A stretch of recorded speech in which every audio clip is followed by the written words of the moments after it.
welcome to the Center for Critical Thinking. And today's speaker is Dr. Lisa Freund. And while we wait for people to log in here and sign in, I figured I'd update you all on the up and coming sessions that we're going to be having. An exciting agenda.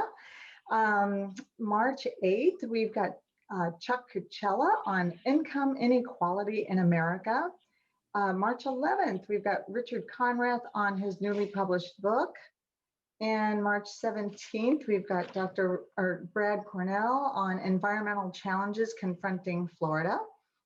At the end of March, I believe the 30th, we've got a webinar on serial crimes with Dr. Jamie Fox. And the 30th, we've got FGCU President Martin on the impact of COVID-19 on American higher education. So as everybody is aware, we have an exciting lineup of fascinating topics.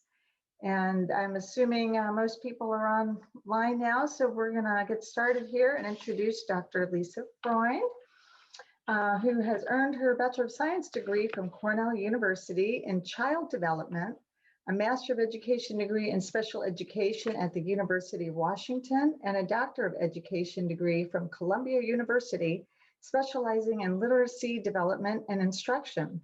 She was an elementary and high school teacher, staff development specialist, curriculum designer, and professor of education during her 40-year career in New York prior to her retirement and move to Naples in June of 2012.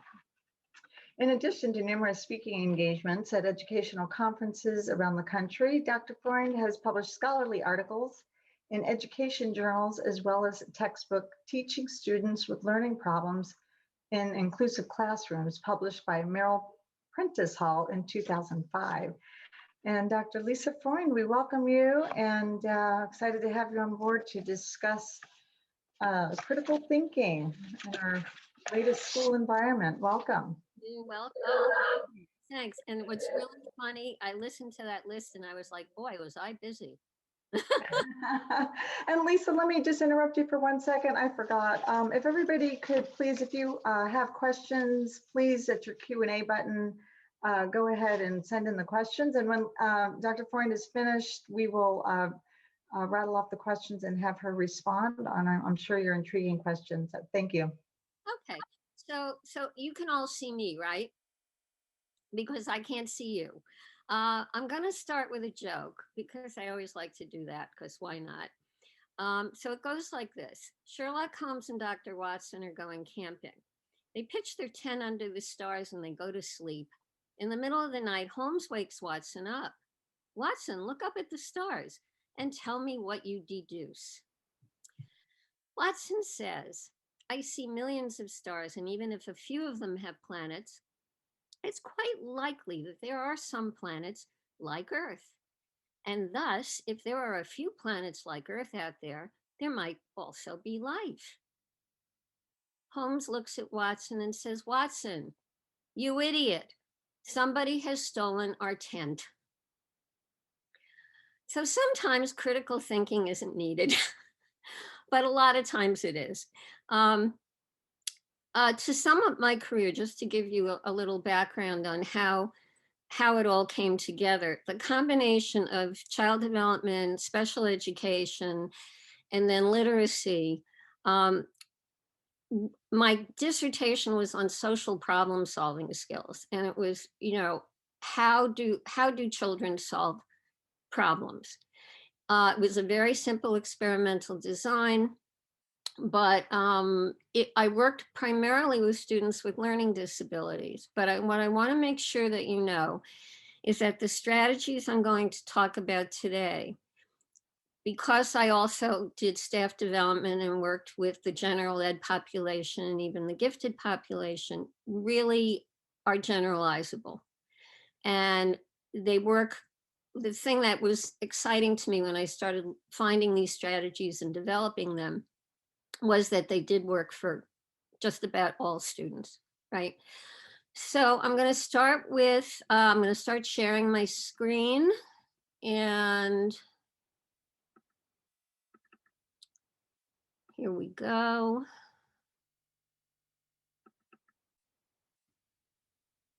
Technology, here we go. Okay. So the title of the presentation is Critical Thinking for Today's Students. Although I did most of my work before 2012, I feel like this is still, a lot of these strategies are still applicable. Critical thinking skills. The first thing I want to tell you about it is I have a problem with the word skills.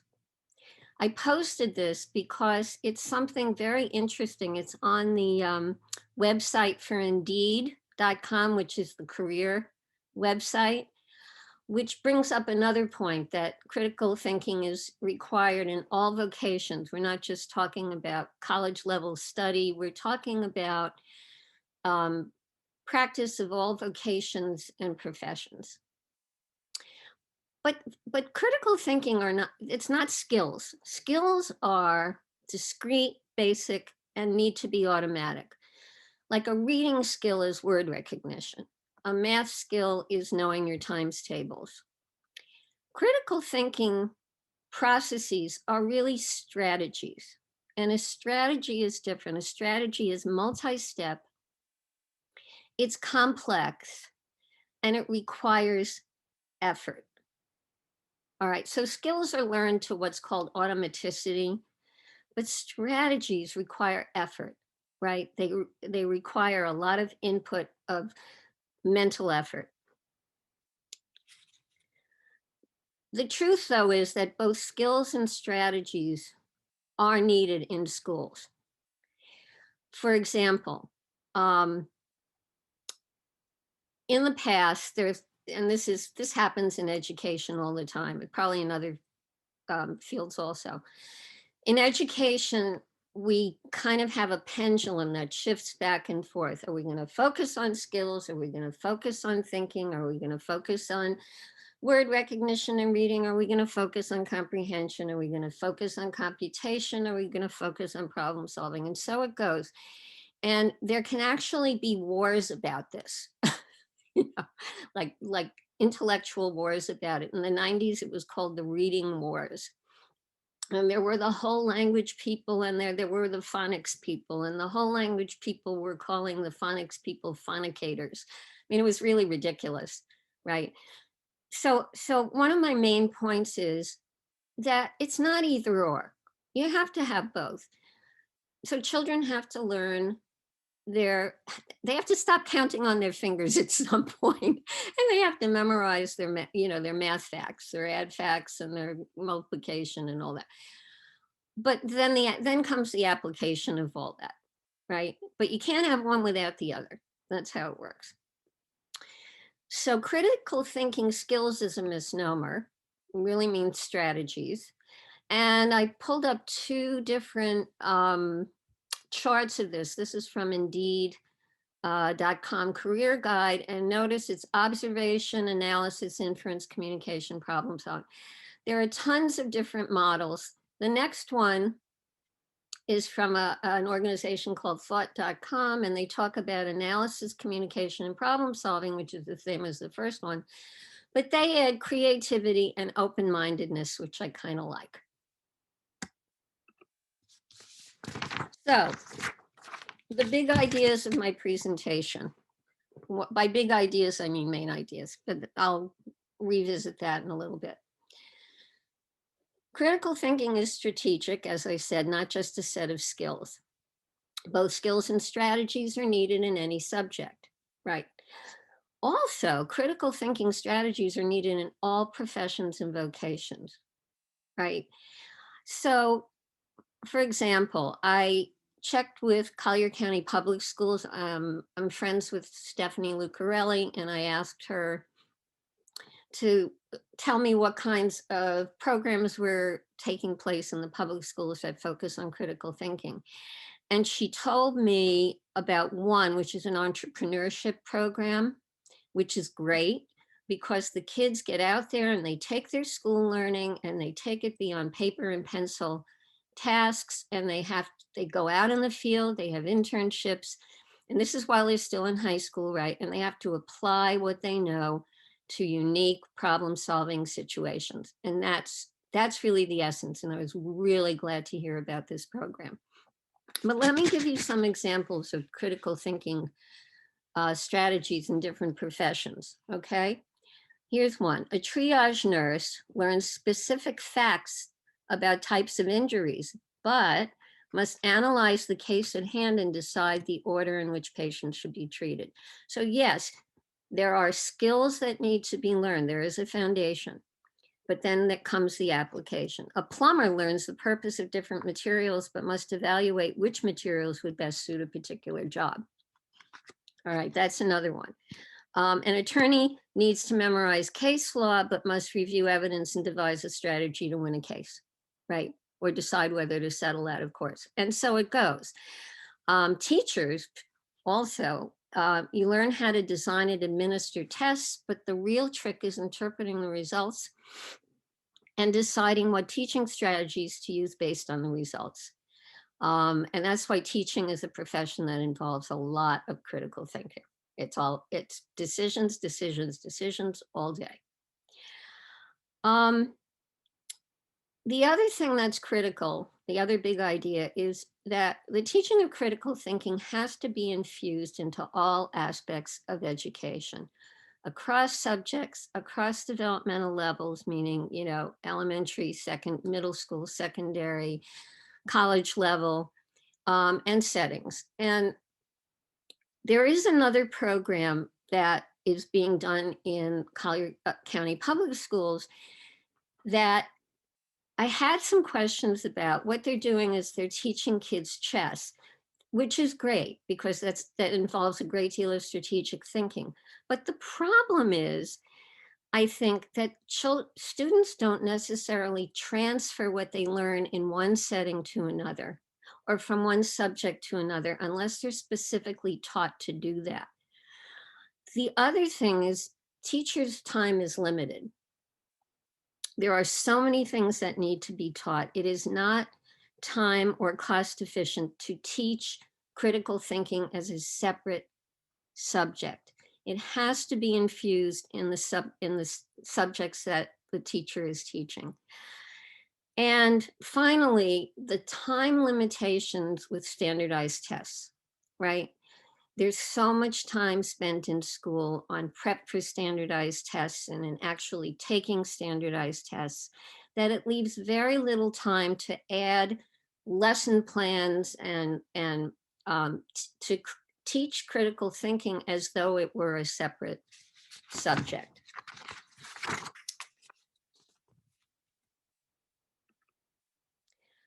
I'm going to skip that one for now. Okay, so one of the things I wanted to do very briefly is talk about a little bit of theory. I won't get too boring with that. But there were two theories that guided. Okay, I'm sorry. I just looked at a question. I'm gonna wait and take the questions afterwards. That's good. There are a couple of theories that really guided my teaching and development of critical thinking strategies across the curriculum. One theory was information processing, which sounds a lot like computers, because it is. And it was a theory, a cognitive theory that was developed right along with the development of computers. And if you look at some of the terminology, right, you can see that a lot of it is the same. What information processing theory attempts to do is to explain how the human mind operates when thinking, learning, and remembering by comparing it to the workings of a computer. At each stage of the process, information is manipulated and transformed in some way. So in order to get information into long-term memory, we have to do something with it. Those are called study strategies. If you look at the box at the top where it says control processes, this is really a key to understanding how important critical thinking is. This is what's called executive function or metacognition. It's thinking about thinking. It's managing your thinking. It's evaluating the products of your thinking, regulating your thinking. This is a piece that is so important and that is very, very difficult to develop and teach. in most children and in most, I would say, of all ages. So the first theory that a lot of my work was based on was information processing theory. And the next was schema theory. A schema is a cognitive structure or a concept that helps us organize the world. The thing that's interesting about schemas or schemata, take something like citizenship. That's a really important concept for children to develop, right? And but the meaning, you can teach citizenship at all levels of education, right? But the meaning of the word, and it's a concept, the meaning of the concept changes as you get older. So at age 3, you're being a good citizen if you wait your turn, right? And then when you're 5 and in kindergarten, you have jobs at home and at school. Age 8, you're biking around, you have to learn the laws, obey bicycle laws. At 15, there's a lot of talk about contributing to your community and volunteering and being involved in your community. And then, of course, as an adult, we're a good citizen, we pay taxes and we vote.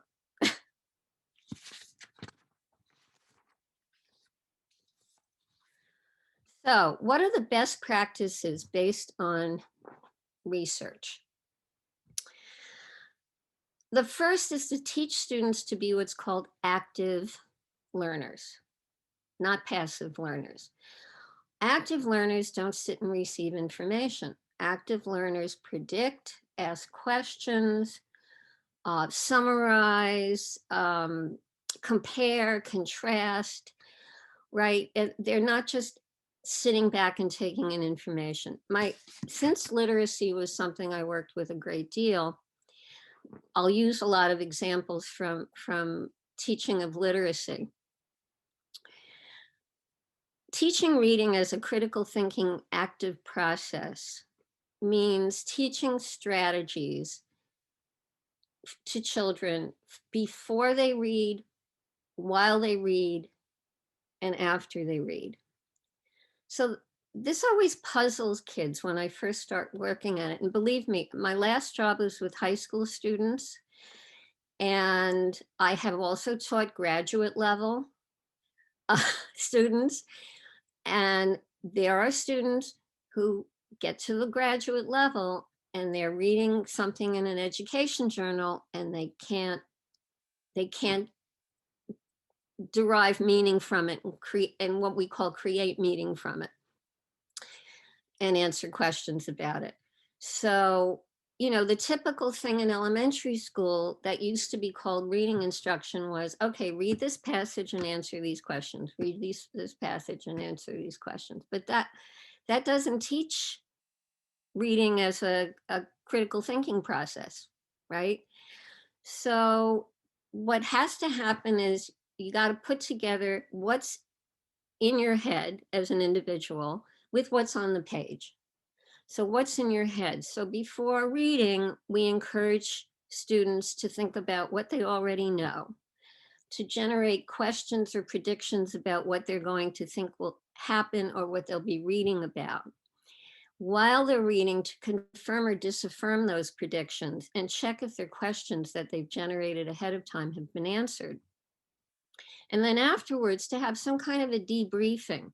Summarize, consolidate, apply learning. I mean, that can be a worksheet, but usually you want it to be something a little more in depth to figure out what questions they were looking for haven't been answered.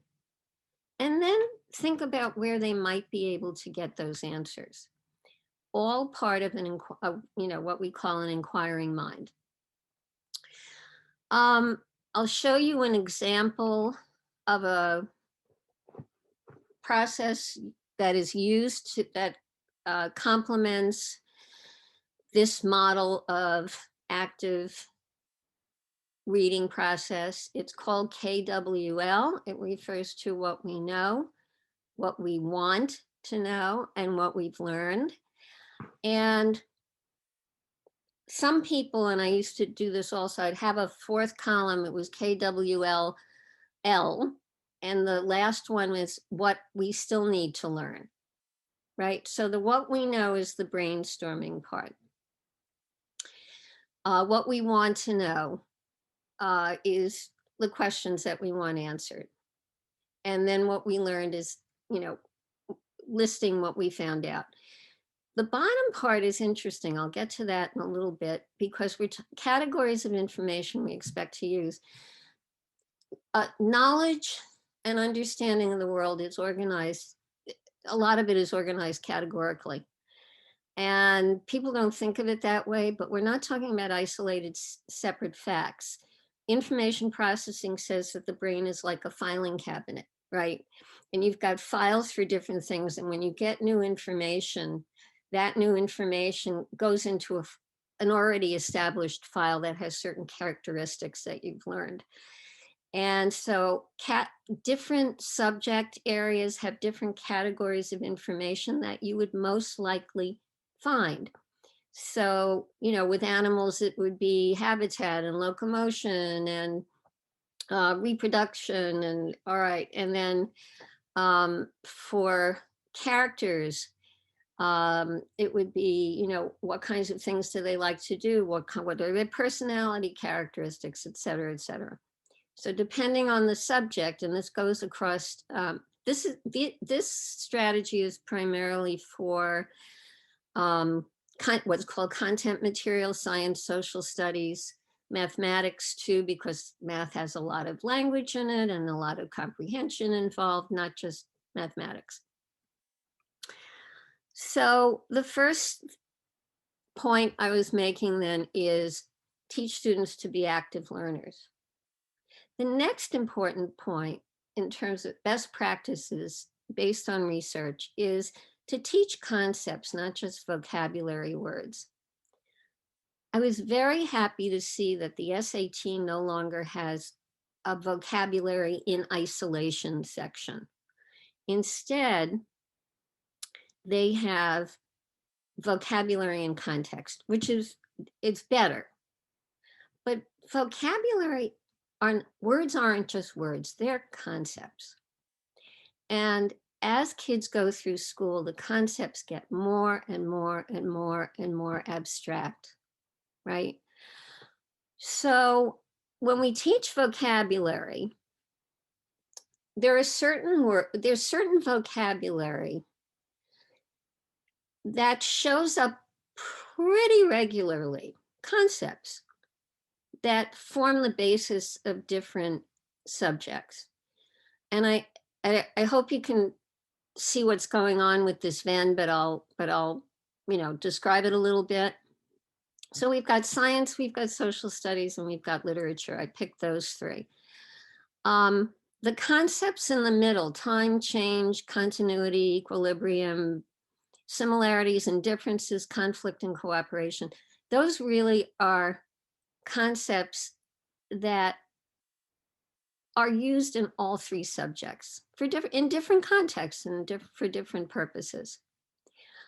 The ones off to the side, matter, energy, natural selection, et cetera, for science, freedom, citizenship, geography, nationalism for social studies, and then specific literary terms or concepts like plot, theme, denouement, et cetera. Those are more specific to a particular subject area. But then there's overlap between two, not necessarily three, but two. So if you look at the top, I've got an overlap with science and social studies, consumer producer systems, populations, evolution, resources. Okay, these are concepts that apply to both subjects. And so it goes with social studies and literature, motivation, symbolism, beliefs, values, culture. And then for science, prediction and making hypotheses. In literature, that strategy of predicting what I'm going to read and then confirming it in the reading is really just another form of scientific hypothesizing and then testing out your hypotheses. So there are certain key concepts that, if taught correctly, will help students with critical thinking across subject areas. The other thing is that memorizing a definition, right, does not teach a concept. And so much of what kids used to learn in school was memorizing vocabulary words and their definitions. Even when I was teaching in 2010, my students in English still had to learn a set of vocabulary words. It used to kill me. They were not related to each other. They had no relationship to each other at all. And but they had to memorize them. And another way of doing that is to do something called word structure maps. A word structure map really treats a word as a concept. So let's say in the middle of the diamond shape, we had poisonous snakes, right? So what is it? The category it belongs to is reptile. What's it like? What are its properties or characteristics? And then finally, what are some examples? So, black mamba and rattlesnake, et cetera, et cetera. And then at the bottom is what's called a writing frame for the definition, and you fill it in with the information that goes on here. And I've had kids mapping things like freedom and responsibility and legislation and all kinds of difficult concepts, and it does help them understand them.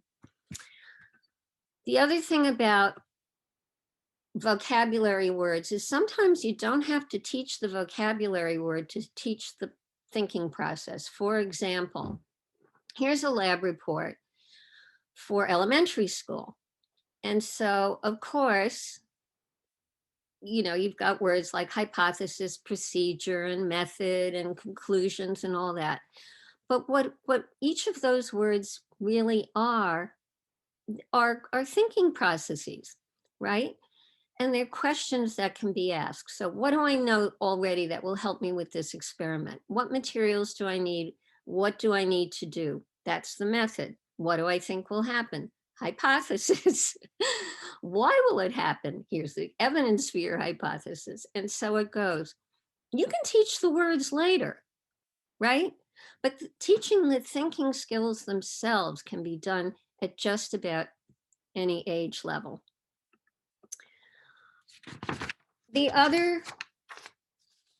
Another best practice is to teach common organizational strategies and patterns.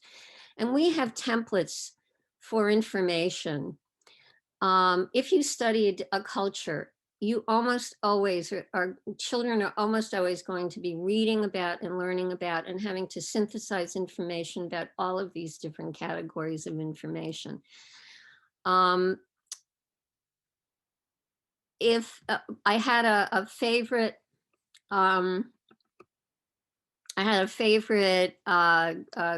acronym that I used to teach my students in social studies called PERSIA, Political, Economic, Religious, Social, Intellectual, Artistic.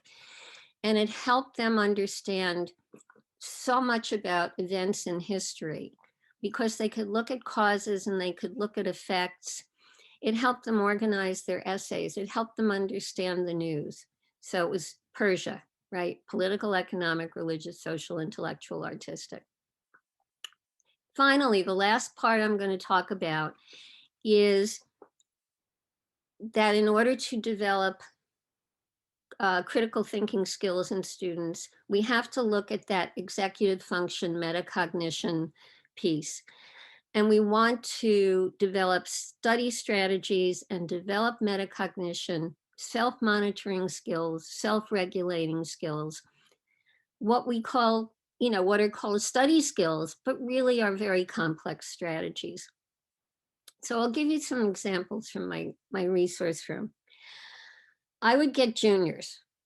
It was the kind of school where these kids, even though they struggled with learning and, trust me, many emotional problems to go with them, sometimes the emotional were more than the learning, they were still expected to go to some kind of post-secondary education. So I felt like I was preparing them for the next step. And of course, they're so concerned about their tests and their SATs and their grades and everything else. But I felt like this was a chance to get them to become what I used to call academically socialized. So the first time we get together, I would say to them, okay, you're going to develop goals, objectives, and then strategies for reaching those goals. And then I would teach the process of developing each, give examples. So they would set goals for themselves. The objectives were how to go about reaching the goals, and the strategies were the specific um, things they would do to reach those objectives. And they included things like, study every night, or, go for extra help, the kinds of things that you really need to do if you're going to be a successful student and also successful in your career. Then I would have them predict their grades before they got their report cards each quarter. That was always a fun thing. Most overestimated, right? And so they would get the report card, and then we would have a process of, okay, how many grades off were you? Why do you think you were off? And what are you going to do next to help improve it? Right? And we would have these mental exercises of like, what's the worst or the best thing you can do if you're struggling with an assignment? Well, okay, the worst thing is to show up that day. No, the worst thing is to cut class, right? The next worst thing is to show up without the paper with no real excuse. And then we would sort of back up into, what are some better ways of doing it? These are all problem solving skills, that can be carried over into the work world. And then also, how do you know if you really know something, right? Different people have different ways of knowing they really know. That's that metacognition, knowing about knowing. And so, okay, can I explain it to someone else? Can I teach it to someone else? Can I write it from memory? There are different ways of showing what you know. Okay, I realize that we're at 3:34. I said I was going to talk for a half hour. So I'm I'm done with my talk. I covered a lot of ground. That was basically about, that was an entire graduate course compressed into a half hour. Dr. Freund, thank you. It's very interesting and quite a learning experience just for me listening to that, because I'm not from the world of education. So that was very, very interesting to me. We do have a couple of pointed questions. First one I'm going to ask is, how do you feel about teaching critical thinking to learning disabled students through Mortimer Adler's Great Book series, which is based on the facilitator's use of proposing questions and listening to various students' answers, never judging them whether it is right or wrong? I love that question.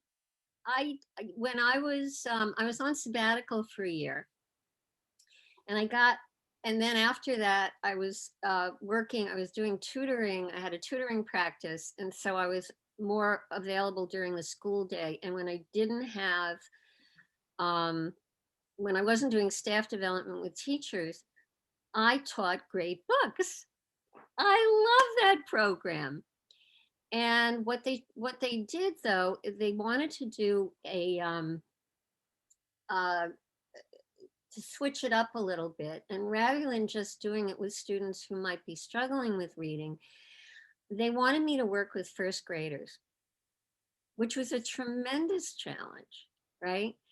But I love the Great Books program. I still I saved my books that I used it for and my notes for it, because if I ever tutor again, I'm going to want to use it. And the thing with doing it for first graders, I got to pick my own books. So I was like, oh, this is great. So I picked the Egyptian Cinderella, and I picked there was and the Emperor's New Clothes, and just really fun books, and we had a great time with it. So I'm glad whoever Um, asked that question, I'm glad you brought it up. Yeah, it's an interesting question because it fosters, the student's ability to speak out loud and not be judged and not be criticized, and boosting their level of confidence too, to speak out loud about what they're thinking. So it's interesting. Somebody else is asking, I teach ESL to adult learners. How is your approach the same or different for these learners? I would say probably the same because although you're teaching vocabulary, conversational vocabulary certainly is a different kind of instruction. Um, but I would say the idea that you have to teach technical concept, technical terminology as concepts, I would say it probably carries over. I'm not an ESL teacher. I don't know. I did work with students who spoke other languages, and I had a couple of students from Japan who were learning disabled, who I had to work with on building up their understanding of American literature. Uh, they both arrived when they were in ninth grade. So they had no history of learning American literature. But my strategies were basically the same. I did get a hold of books in the books in Japanese, which was a trick. But my teaching strategies were similar. Okay. Another question, are you familiar with the Fenton model of teaching inquiry history?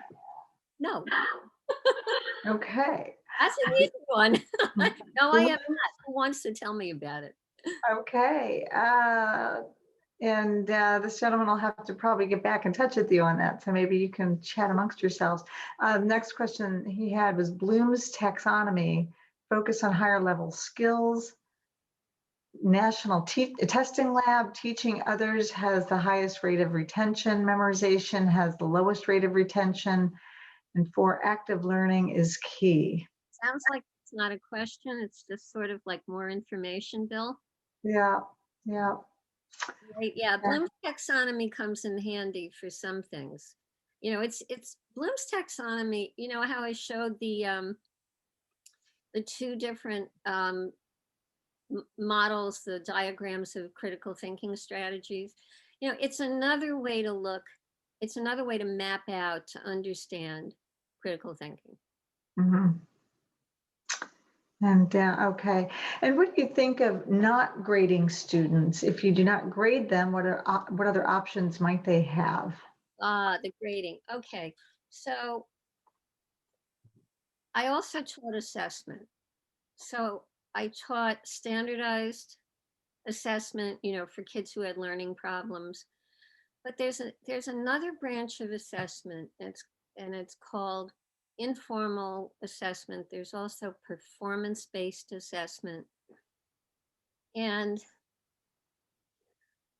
you know, some things have to be there has to be some kind of a rating system. I'm not saying we can do away with grades, but grades are very often dependent on discrete behaviors. It's the homework gets a certain grade and the test scores get a certain grade and sometimes participation, in the younger grades. And actually, for teaching to really work, assessment has to be going on all the time. So yes, grades are important, but if you don't assess student progress along the way and you don't do it in a real world application kind of way, then it's not enough. So I'll give you an example. I had an 8th grade student, no, excuse me, I had a junior in high school, and he had to pass his US history. In New York, it was called the Regents. Here it's the Florida whatevers. They all have those standardized tests. And there was no way he was going to pass this. He had to read multiple choice questions, he had to write essays. And if he didn't pass that, he wasn't going to graduate. So what to do? So nobody had bothered to assess his reading Mhm. for a long, long time. or they gave him standardized tests, but he always did okay. I said, wait a minute, to get a good grade, he has to be able to read his textbook. So there's a strategy, I forget what it's called, like the closure method, okay, where you take actual paragraphs from a student's textbook. If it's textbook-based instruction, you take some from the beginning, the middle, and the end. And then you make a copy and you white out certain words, like every 7 words, every 9 words. Okay, and then the students have to read it and decide what words go in the blanks. They have to analyze the context. Well, based on that assessment, he couldn't read his textbook to save his life.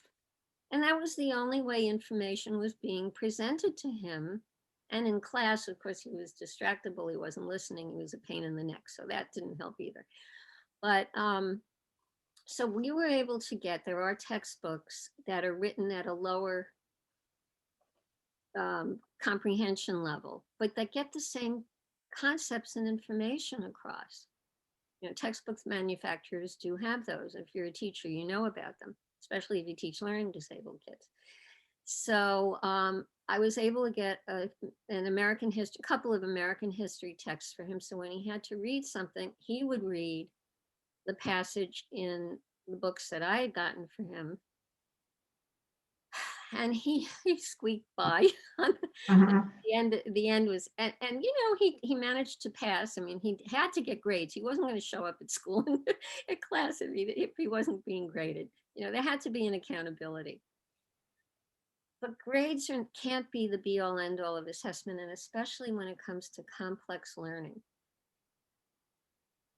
So, and now they're really starting to do away with SAT scores in some of the colleges and the grading mechanisms that we've all put so much focus on. What's your thought on that, and how does that come into play with the critical thinking end of things? I think that's because for the most part, those tests do not assess, well, they assess a certain kind of critical thinking. They assess a book learning critical thinking, right? And there's nothing to compare to practicums and practical tests, and you know, on the job training and you know, this kind of informal assessment that takes place. You know, that's why, I mean, you should never rely on just the test score. You know, schools don't, but I don't mind the fact that there would be less emphasis on SATs and ACTs and, you know, that aspect of a student's performance. Yeah, and then there's just some students are just awful test takers and they freeze and whatnot. But, you know, so the public school system here, I know, is really dictating the curriculum week by week, and then I'm hearing day by day, and maybe not here, but I'm hearing elsewhere that they're dictating down to the quarter hour. How in the world does a teacher get critical thinking infusion into that curriculum? They don't have time to sneeze. So what's your thought on that, and how can they improve upon that? Well, my thought is, you know, and what I found, and you know, especially teaching, doing staff development with teachers. The teachers I worked with in New York had the same problem. They were constantly being thrown new things to do, right? And a lot was being dictated. Curriculum is dictated, not necessarily your teaching strategies. So that's where the flexibility comes in. So if you teach concepts and ideas and strategies that can be generalized from one class to the next, and one subject to the next, you're saving time. It's not a separate lesson anymore. And then with COVID part of the world now, you know, these students have missed out on a year of teachers' impact where they can infuse the best they can. Do you feel that the books do a fairly good job teaching critical thinking from that perspective? No, I don't think books teach critical thinking. They may require critical. Foster the sequencing of the thinking of how to Well, it depends how stair-step. it's organized. And one of the things we talk about with textbooks and other teaching materials, and how it's another computer concept, user friendly. Is how user friendly are they? And actually, I had a whole system to assess how user friendly this teaching material, this instructional material is. And I used to teach that as part of my staff development, so that if teachers had a choice, they would be able to find materials that were better organized, clearer, used certain headings over and over again. So it made the organizational pattern of the information more recognizable. That was one thing that we looked at. The amount of new vocabulary introduced on every page, and there's a whole bunch of things that tell you how good a textbook is going to be for your purposes, or any instructional material. Okay. We got another question. How do you apply Garden's theories of learning when teaching kids with learning disabilities as opposed to how you teach adult learning disabled learners? I'm so impressed with your info. Sorry for so many questions, but you are opening my brain up this afternoon. There we go. That's the best. You know what, Gardner? I studied Gardner so long ago that I can't really address that question the way you would probably want me to address it. I'm going to have to pass on that. Maybe somebody else can pop on here and, talk about Gardner. All right. And then do Collier County schools currently offer any opportunities? Well, yeah, that's what I was saying. Stephanie Lucarelli sent me 3 links. And if anybody wants to link to the entrepreneur program, I actually wrote it down. And I can actually, well, actually what I should do is pull it up. Hold on.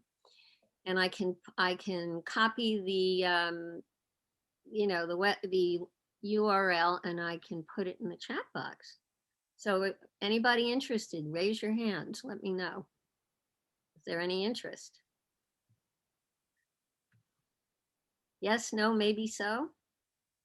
It's the entrepreneur program. Yeah, you know what? I'll get a hold of it.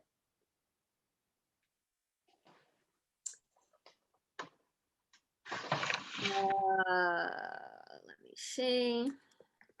I love Stephanie Lucarelli, by the way. She is so good and so knowledgeable. Here we go. Okay. So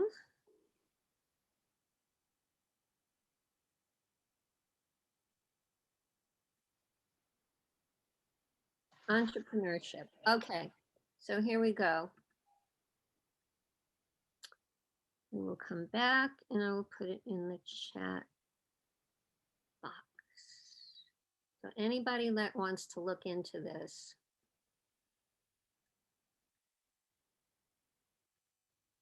here we go. Okay. All right. Okay. And I think that was the best example. She did not have as much information about what's going on in classrooms per se. All right. And that's pretty typical because of the challenges, Tammy, that you were talking about, right? Just finding the time. When I worked in staff development, I was coming from a special ed perspective, and I had to kind of sell my legitimacy with, normal kids. But this was not something that the school district had programs for necessarily for teachers to transmit to students. Yeah, and I thought the teachers did have coursework that involved learning how to relay the critical thinking skills to the students? Is that not part of their teaching curriculum? I don't know. I was in teacher ed for a long time, both undergraduate and graduate level. We did not have specific classes for that. Oh, interesting. At that point, and the last time I taught at the college level, I took a graduate courses. I mean, I wrote my book because there weren't any books on how to do this, and so it became part of my teacher education program. And there were no textbooks, education textbooks for my purposes that really, there were separate books. There was, Gardner's books, and there were other people talking about critical thinking, but it wasn't necessarily a part of the curriculum for preparing teacher preparation. That's interesting. I don't think I can't imagine they not have that now, but that would shock me if they didn't. It's such an important, integral part of. Well, the last graduate course I taught was in 2010, so maybe in the last. Oh, that's not that long ago. No. Okay. Wow. Oh, well, let's see. We've got another question popping up. Bear with me. Okay, have you worked with Odyssey of the Mind programs to teach critical thinking? If so, how do you find it compares to other things? No, I have not. And that's one thing you learn as a teacher is say, I don't know when you don't know. Okay.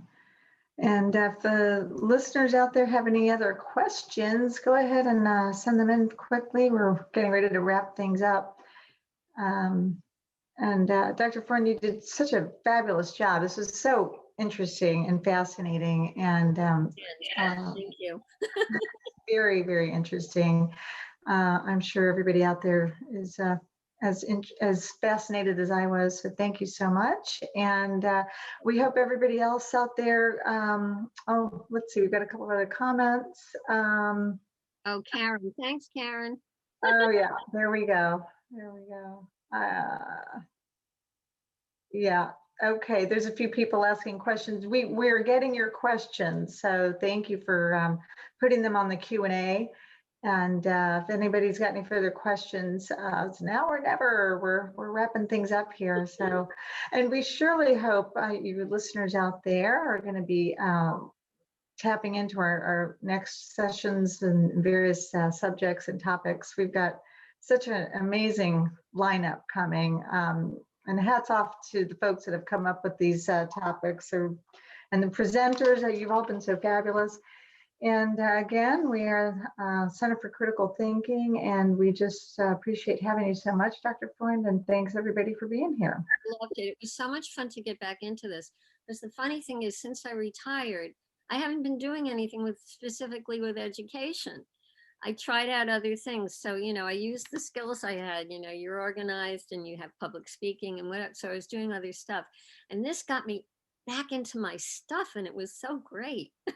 Well, good. We're glad you're tapping into your critical thinking skills again. Wow. Hold on one second. We've got a couple other last minute questions here. Oh, we got a nice thank you, nice presentation. And somebody's asking about a recording. Yes, these are all recorded, and you will be able to tap into the sessions after we put it back online.